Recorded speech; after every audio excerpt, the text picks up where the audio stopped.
Hello, everyone, and welcome. For those of you that are just kind of chiming in now, um, we are just going to give it a minute or two here to let everybody kind of get in and you can admire this extremely lovely pair. So the handsome hero and Lindsay. And for those of you that are already online, if you're not familiar with our process, there's two buttons at the bottom of your screen that I want to draw your attention to. One is our chat button. If you want to click on that and tell us where you're tuning in from, we love to know that, and why you're here. If you're connected to Hero in any way, you can tell us in the chat box. And if you have any questions for Lindsay and Hero, there's another button that says Q&A. It's got two little talking bubbles. If you click on that Q&A button and type in your questions, once we get going here, we will start answering some of those questions. Now I apparently have to take a bone away from my dog. Kitty, leave it. Drop it. Good girl. It's very loud. So with that, oh, we've got some chats coming in here. So we've got Carol Ann and Bronx watching from Victoria. It's one of our service dogs. Karen McKay and her class at Miller Park are watching, one of Hero's Razors. That is so exciting and making me all teary-eyed that your class is watching. Division 5 from Miller Park, and Mrs. McKay was Hero's handler.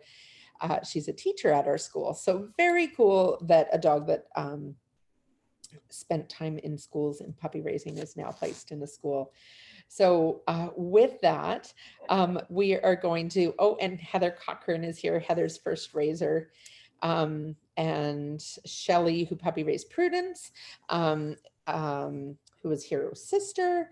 So welcome, everyone. We're so glad that you're here. So now that everybody's found the chat button, feel free to click on that Q&A button, but I'm going to kick things off by asking Lindsay my first question that I ask everyone. So tell me a little bit about how it was that you came to be at PADS and a PADS client. What did that journey look like for you? All right, thank you. Thanks, Tara. So I'm Lindsay. I'm a teacher in the Coquitlam School District, and I've always been passionate about dogs. I'm pretty sure that's a shared love with everybody who's here today. And really interested dog training, dog behavior. And many years ago, I decided to explore that just for personal interest.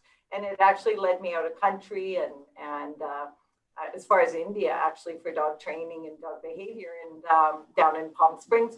And I met one dog trainer who was dog behaviorist from England, who kept talking about the role of dogs in education. And it had been something I had been it had been percolating in my mind for sure. As a teacher in the early days in our school district, it used to be quite open to where staff could bring pet dogs from occasion into the school. And I was really fascinated by not just how the dogs or the kids interacted with the dogs, but how the kids interacted with each other in the presence of a dog. It was so neat to see just this shared love, how it brings kids with diverse kids together. And I thought there is something here for this. So after I was returning or flying home from one of the workshops in, I think it was Palm Springs, I thought, you know what? I'm going to do some research. And I think this was about 2011, 2010, 2011. So 2011, I believe. So I looked at the research, and actually from what I could find, not being I don't think I was a very good researcher, but what I could find, there was actually limited research on dogs in an educational setting. But I gathered together what I could. I approached our school district with this information of this is why we should have dogs in education. Unbeknownst to me, PADS had been working with Coquitlam School District on the idea of a PADS dog, but the stumbling block was how would you find the right educator? It's not exactly a job you can post. It's obviously 24/7. So here, and they sort of got to the place of, I think they're just going to have to present themselves. So here I came saying we need dogs in education. And so it was very serendipitous, the timing, and I was joined up with PADS and had the, back then, it was the longest interview I think I've ever done, but that might have been because Pam, Margaret, and I were talking about all sorts of things. But Anyway, at that point, I had the wonderful opportunity of being partnered up with Orion, who is from an astronomy litter. And if I remember correctly, I was told they were called the space cadets because they're pretty wild puppies. And anyway, I was partnered up with Orion, and who I enjoyed. As far as pads knew at that time, Orion was the first dog attached to a school district rather than a specific client. As far as I knew, they said it possibly in Canada, but certainly in the Lower Mainland. So he was a bit of a trailblazer, so that was pretty neat. And now I have, if you can see, this wonderful guy here, which many of you know as Eeyore, and he is my new partner, and we're beginning our exciting journey. That's fantastic. Well, thank you for sharing that. And I think it would be neat to kind of hear from you. For those of you that have just kind of tuned in, I'll just repeat the instructions. So if you want to ask a question, you can type your question into the Q&A box and we will ask them live on the air. I noticed that somebody put up their hand and I'm not sure because we haven't had that before and I'm not exactly sure how that works. So, but if you have a question, please feel free to type it in. Dina is asking, or Dinah, I'm sorry if I'm saying your name wrong. What happens if you want to keep the dog full time? And I think we can answer that question. So all of our dogs are placed full time, kind of permanently with a so a accredited facility dog like Hero would be placed with a primary handler. So in this case, Lindsay. And then in some different organizations that we work with, the dogs may also have secondary handlers that are trained to work with them, but they live full time with their primary handler. So that becomes their dog.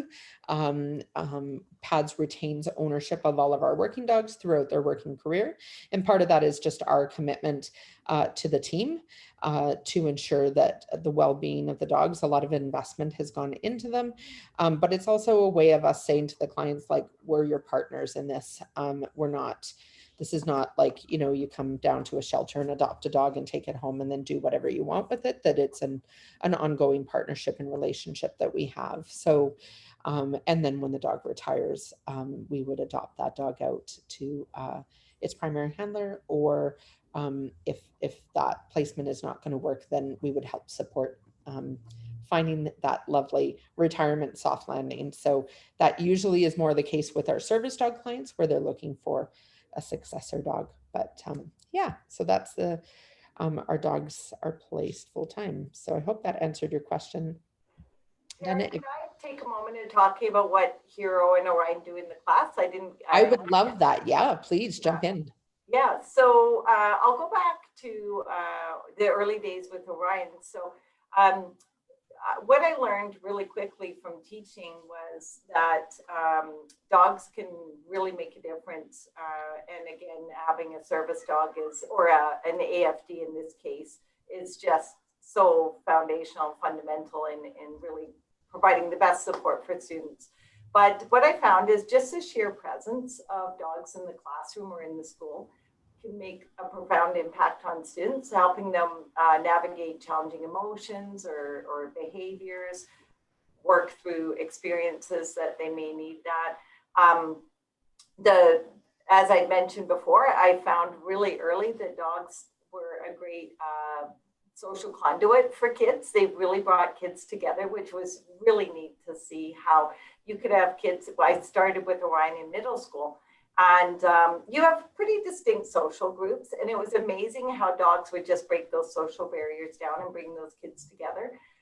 For kids that maybe just need to feel a little more calm or relaxed or focused, I found that the presence of a dog can certainly make a difference there, as well as bring a lot of joy.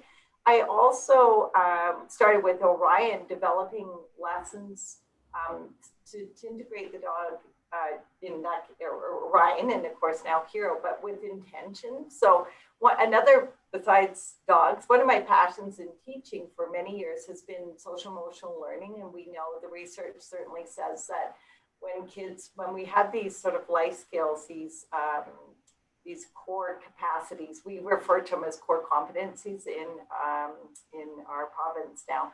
These core competencies are these essential life skills that really not just matter for kids for academic learning or social learning, but in life. These are skills we use all the time, our personal awareness, things like that. So for example, with Orion and Hero, what I can do in the classroom is develop a lesson where we can look at using the dog as a safe medium of being non-judgmental and welcoming, which obviously are really important qualities and things that we embrace and value. So we can look at in a safe, non-threatening way. We can first look at dogs and from there springboard into ourselves and how we treat others. So it's really neat that I could sort of had an opportunity to explore how to marry the social emotional learning of students with my passion for canines. As the time went on, the years went on, Orion was actually with me for 8 years. He really inspired me to then pursue my master's at UBC, which I actually just finished actually pretty much a year ago, 3 years master's. And I had the opportunity, which was amazing, to really look at the research that was underpinning all those observations that I got to see in the classroom. So I obviously, from my observations, as well as student feedback and parent feedback, really got to see how dogs could help. But it was nice to see look at the research that supports that. And there certainly is a lot more. I think few weeks ago, or maybe a few months ago, you had Erica in there with Del Rey, is it? Del Rey, yeah. And I know she's really into the science and talking about how an AFD can support people with levels of cortisol, oxytocin, and certainly we see that in the classroom. So what's the other thing that's really neat is you can see how some of the kids, it's very obvious who benefits, who really gravitates. But one thing I find really fascinating there is that sometimes it's years later, I hear back from students or even parents saying how impactful Orion was or Hero. And I just had a student write a 3-page letter about how much Hero helps students in the class. So it's pretty neat to see the impact and how much difference. It's one powerful resource for sure. Yeah. Well, and I know too, I've heard from other clients, particularly those that work in schools, that parents struggle with, particularly kids that have anxiety, et cetera, in terms of like school attendance and things like that, just having the dog in the classroom completely eliminated that hurdle for some kids where it was every morning a battle of, I don't want to go to school. And now suddenly there's something at school that really, makes the child want to be there and something to look forward to instead of the anxiety, which can be quite debilitating for those that struggle with that. So it's a neat thing to see the research around the impact the dogs have. I think all of us that have shared life with dogs understand that value.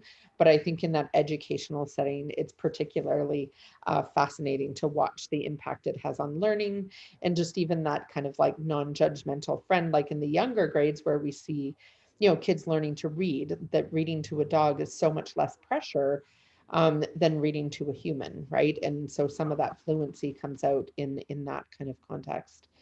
So tell me a little bit how these two beautiful boys are different. I mean, obviously they are black and white, but how are they different personality-wise? Strengths, weaknesses. I know it's hard to not kind of look at the new dog and see how they're different. But tell me a little bit about the two of them and what their personalities, how they compare a little bit. Oh, they definitely, both Orion and Hero share some same personality traits.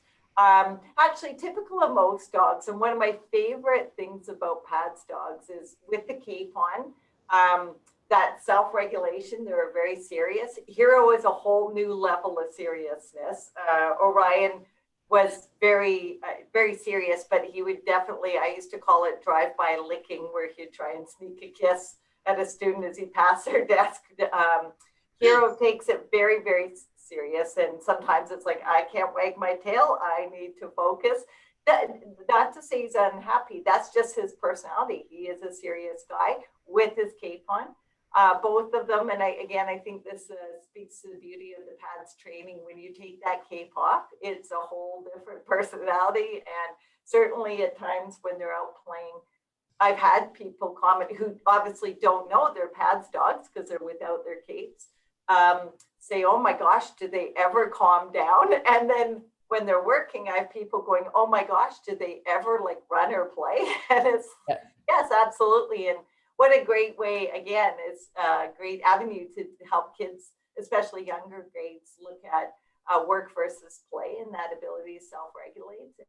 And again, it's nice to teach the kids about how these guys, they are self-regulating. And I like to share the story with kids at the beginning of the year that for these dogs, they'll sort of look at them and go, aren't they just kind of sleeping or lying there for the most of the day? It doesn't sound like a very hard job. And I'll say to them, it's incredibly hard. This is a full day work, and they'll go home exhausted. And part of that is I use the analogy of for kids at Disneyland. I say, imagine you wake up one day and your parents say, surprise, we're going to Disneyland. And you fly there, you're super excited, you enter the gates, you see the rides, you're about to run, and your parents are like, oh no, you have to sit quietly and calmly on the bench and watch everybody else.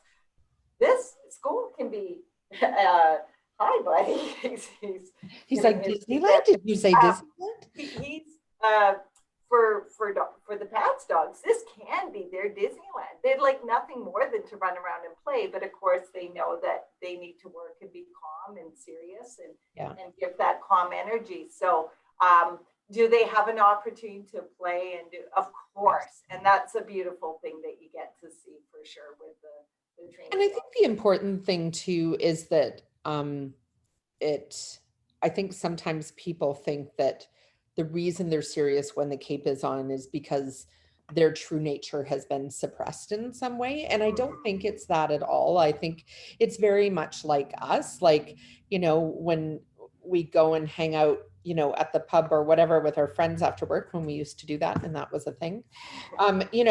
We definitely cut loose in a way that we wouldn't do in an office setting, right? Like we're in a business meeting, et cetera. And so there are environments when our personalities come through loud and clear. And then there are other settings where socially, we've learned kind of what the expectation is. And I think too, I think one of the beautiful things that I've learned through puppy raising that I think is really neat is that often that excited, frenetic behavior we see in puppies is them having some stress and some worry, and so they kind of activate and get goofy and silly when they're worried and they don't know what's expected of them. And what's really beautiful to watch is as the puppies go through training and they start to learn that their environment is safe and fun and welcoming and all those things, and they start to relax in those environments. It's a really cool thing. It's like watching a child mature into an adult, and where you might have a kid that bounced off the walls as a 5-year-old turn into like this extraordinary human being as a grown-up that doesn't ricochet off the walls. It's kind of a neat thing to watch in these dogs that just happens so much faster. So for everybody that's tuned in, we've got a couple more people watching now. Feel free to type questions into the Q&A box. We've got a few more minutes here. If you have any questions for Lindsay or Hero, I would think she might answer on his behalf, but or even about the PADS program and how we go about making amazing matches like this. So when did your match with Hero happen? How long have you guys been partners? We were officially partnered beginning of June of this year. So we are part of the COVID team training, and so a lot of remote learning. We started off mid to late February with our training, but then of course went remote. So Oh, Pat you did were an part of amazing that first job. group that switched midstream. Yes, Got to be the definitely. guinea pigs for everybody else that went through, but also um, that's really it's kind of a neat thing because I think if we hadn't been mid-team training when everything locked down, I think there's a possibility that we would have just canceled the upcoming team trainings and not done it. But because we were kind of midstream with placements, we had to find a way to make it work and then realized we can do this and it is possible. So, um, and so Learning's just asking who can apply for an AFD, so an accredited facility dog. There is a very broad cross section, but typically the criteria is it needs to be a community care professional. And I use that term because it encompasses a lot of different things. So that could be a teacher, it could be a psychologist, it could be a victim service worker, it could be an RCMP officer, folks that work in the community providing care in some way, whether that's education, healthcare, justice, etc. The one requirement we have is that it's a not-for-profit agency. So we don't place dogs in for-profit roles. And part of that is just our mandate to kind of serve the community.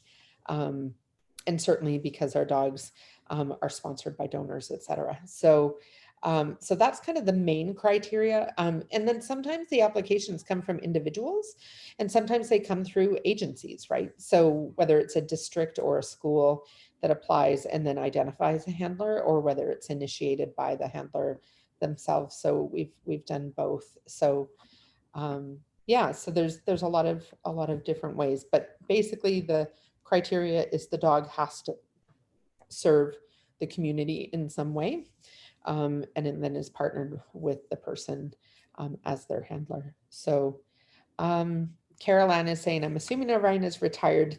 Did you keep him in your home or did he go to another family? So do you want to take that or would you like me to take that question? I can definitely take Okay. that. So very sadly, we lost Orion last Christmas, which was incredibly hard. He was, well, I think for everybody who has a dog, when you consider them family, the loss is incredibly hard. And given that you're pretty much 24/7. I mean, honestly, these guys we're with them more than any other living being. I think that's quite safe to say for pretty much everyone, because usually your spouse or kids are not going to work with you and you're not working all the time together. So it was a very challenging time. He is well embedded in my heart where he will stay. But yeah, he was a lovely guy, but sadly he did pass away last December. And unfortunately, he was still in an active role at the time that he passed away, right? Like it happened quite suddenly. So, so most often our dogs will retire and have a few years of retirement, but sometimes Mother Nature has other plans for us. So, it was, wonderful. Carol Ann's just saying, so sorry for your loss.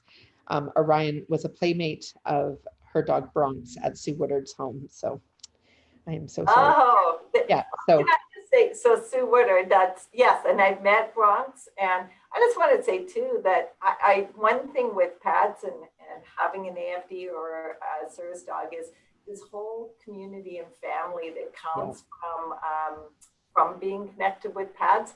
And Sue and Dawn, for those of you who know the names, to me they are close friends.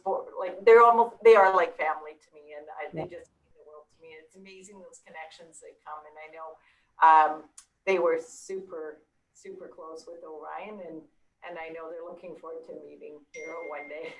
Yeah, Camp Woodard is a fun place for both our working dogs and our advanced dogs when they've been in training. So yeah, they are wonderful human beings. So if anybody has any more questions, you've got a couple minutes left here. But anything else you want to add, Lindsay? While we just see if any other questions come in? Yeah, actually, one question I get a lot is, well, one is one you already answered, which how do I go about getting one or apply? What's the process? What's that like? But another question I get is, how do you find having a dog when you're teaching? And is it more work? Is it pretty easy? And definitely it is more work, and that's something to consider. To me, I've got the class obviously to worry about. But this is a living being. I can't just tuck him away and leave him in a down for an hour or two. I have to make sure I take care of his needs. So you definitely become more and more accustomed to it, but it is an adjustment and it is an extra responsibility for sure. I wouldn't trade it for the world, but it is definitely an extra responsibility. So that's something to consider too. I think the other thing too that a lot of clients have noticed, and it's certainly something that I've learned in my time as a puppy raiser, is that a lot of people know what it's like to have a dog, but very few people know what it's like to have a dog that is with you 24/7. Yeah. And it is something that you always have that kind of attention on you when the dog is with you. And so that in itself can be, it can be taxing at times, particularly if, you know, you're having a bad day or you're super busy or whatever. And so you've got folks that want to talk to you, they want to meet your dog, all that kind of thing. I mean, again, wouldn't trade it for the world, but it is definitely an adjustment. So for those that are considering having a dog in a working role with them, consider what that would be like to have, you know, a leash kind of in your hand, you know, 7 days a week kind of thing, as opposed to, and for some people it's like, oh my gosh, that would be a dream come true. And for other people, like, I think it's a good moment to kind of pause and kind of consider that it is very much in many ways like having a child as well, right? That needs you. So Heather is just asking, can you speak a little bit about what Hero's day is like at school with the kids? Like, what does a day in the life of Hero look like? Sure. And obviously, things are a little bit different right now, not surprisingly, given COVID. I mean, we have a lot of necessary health and safety protocols that do change and limit how he's used, but we're still finding used isn't the great, how we include him in the classroom in the school setting. And we're finding ways. He is predominantly in my class right now, given what's going on with COVID. Having said that, we use him to support individual students outside the class that may benefit from that. In normal times, and hopefully not too long in the future, I do work hard to try and expand his influence beyond just the classroom. So he's not just Mrs. Hill's class dog. He belongs to the whole school community. So we have things, I will have something like a Walking with Hero club. I have a club. I haven't yet with him. I used to have a Club Orion, not the Club Orion downtown, a very different Club Orion, but a Club Orion where kids could learn about dogs and we would, dog behavior and dog responsibilities looking after dogs. I had a mentorship club, and I can't wait to start that, where some of the older students learn about dogs and what we can learn from dogs. And then they develop these little lessons and go to the primaries and teach them. So that's been incredibly impactful. So that's sort of what a typical day or week would look like. Really excited down the road to hopefully get those up and running again when we can. And this ideally for me, a goal for the future is to make sure I make the most of this amazing resource, for lack of better words. The dogs are such a powerful, supportive resource that can definitely help students in a lot of capacities. And like the Walking with Hero, I have over the years, I'll have 100. I only open it to grade 4 or 5s, and I'll have 100 students sign up each year. We don't all go at once, but I'll take small groups, and we'll just go for walks at recess and lunch. And again, it's just a chance to hang out and chat and make social connections. So it can be as simple as that, or it could be, as I said, a little more intentional and structured. So yeah, that's wonderful. It's pretty neat. Hero, I'm going to ask you to sit up, and I know that's going to be really hard, Eeyore, but just so that everybody can kind of say hello to Mr. Handsome here. So Hero is probably one of the larger dogs that we've had in our program. He's a really big guy, but he's a super fun guy. I know, oh, he's like, I'm just going to look right at the camera and be Mr. Handsome. So I think that, I really appreciate you coming on. Lindsay, thanks for taking the time out of your day. And I know a few times that we've done these interviews, I've gotten to the very end and the dog's been asleep through the whole thing. And then people are like, I really want to see the dog. So thanks for joining us, Hero. I'm sorry to interrupt your nap, buddy. So, He's doing great. And I'm so sure for those of you that are watching with us, our graduation is coming up on November 29th. So please mark your calendar. Hero is one, and Lindsay are one of our graduate teams this year. And so that's happening November 29th. You can register at pads.ca/grad. And then we've also changed up how you register for Tune In Tuesday. So once you're registered, now you can save the link, throw it in a bookmark, and come on any Tuesday at 1 p.m. and we will be here with an interview. So our schedule is still posted on pads.ca/Tune In Tuesday. But folks were saying it was a little annoying to have to register every single week to watch. So now once you're registered for good, and you can just use that link over and over again. So thank you so much for everybody that took the time. And Lurleen just commented, you're an amazing educator, a pleasure to see you. So, and I couldn't agree more. Thank you so much for sharing, not just Hero with us, but also your knowledge and experience. I think it's really cool to get different voices here to kind of share about some of the amazing ways these dogs are being used and the impact they have. So thank you for that, Lindsay. Thank you. All right. And we're going to sign off now, and we will see everybody next week. And I believe next week, I could be wrong, but I believe it is one of our dogs who is also in a different school, Summer, who is placed out in Langley. So if you want to join us next Tuesday, we will have another story for you. Thanks so much, Lindsay. Bye, everyone.